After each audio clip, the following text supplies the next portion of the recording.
All right. Good afternoon. What is your name and what content area do you teach? My name is James Peters, and I teach English. How do you incorporate language and literacy into your content area on a daily basis? It's English. We use, obviously we're using the language because it's an English class. We're focusing on students being able to, one, read, fluency, and understanding, that they be able to think critically and analyze literature.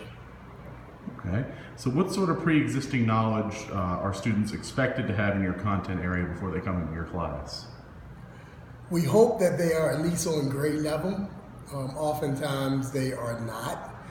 So we especially want them to be able to read, be able to understand some literature when they walk into class, and certainly have a good grasp of the English language from a grammatical standpoint. Okay. So you said for the most part they do not have this skill set? No, when we test them, we use the iReady assessment to test reading levels, and we find that oftentimes they could be sometimes two or three levels below where they should be. Okay. How do you handle students who do not have these necessary pre-existing skills? We have to build in strategically sort of individual learning plans where we sort of teach kids where they are. So we, with the iReady assessment, we're able to test our kids almost on a monthly basis to see if we're making any difference in terms of them being able to excel and get to the grade level where they should be. So everything's done on an individual basis. We don't group the kids. We try to give each student what they need on an individual basis. Okay. So what sort of specialized language is used in your content area?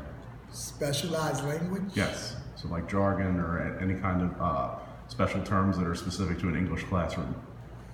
We might talk about Freya models with the students. We use that with vocabulary, or we may look at them being able to produce a power paragraph.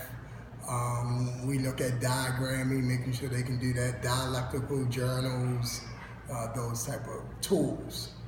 We teach the students the tools, and they should be able to use them to get what they need. Okay.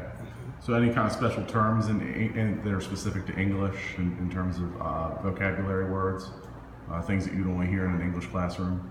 Not necessarily. That's pretty universal. Okay. The terms you hear in the math class, you're going to hear in the English class, but it's basic educational terms. Okay. Yeah. How do you make sure students have and master these needed vocabulary skills? Vocabulary skills? Yes, any kind of vocabulary skills that they need to have. Well, we focus on reading skills. If we get them to read, they're going to know the vocabulary. Okay. We don't teach vocabulary in isolation. Okay. It's a waste of time. We have to teach the vocabulary within the context of the reading material that we're trying to get across. We use what we call the LDC curriculum that Baltimore City develops. And it's centered around not vocabulary, it's centered around reading skills. Okay. So what does literacy look like in your classroom? How are students supposed to demonstrate literacy in the content area? Students are reading as soon as they come in the door. We do independent reading for about the first 12 minutes of the class. Then we go into sort of the guts of the class. What are we going to do? What do we expect a kid or student to learn that day? And we spend a majority of our time, we're in the core text of the unit. So we're spending a good portion of time annotating the text, going back, rereading it, critically analyzing the text, asking questions, getting students to create higher order questions for themselves to help them manipulate the information and interpret it in a way that they can walk away with it and understand what they need to learn from it. Okay. So what do you expect of students in terms of writing? What sort of expectations do you have around writing? I have the kids, we probably do 2 to 3 writing assignments a week at minimum.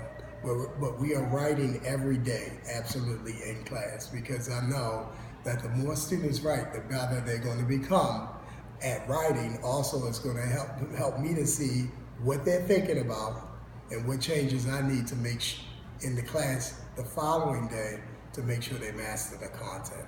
So writing is an essential part of the class. Okay. So how do you accommodate IEP students in your classroom? We modify the lessons. Of course, this is a general classroom, but we make the necessary modifications based on the IEP. Okay. How would you accommodate an English language learning student in your classroom?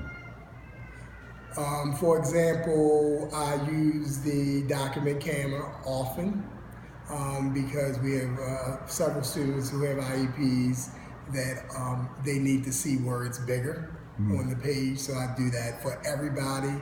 You don't have to highlight that a student needs this type of modification. Typically, I can weave in the modification into the general education classroom where all the students are able to benefit.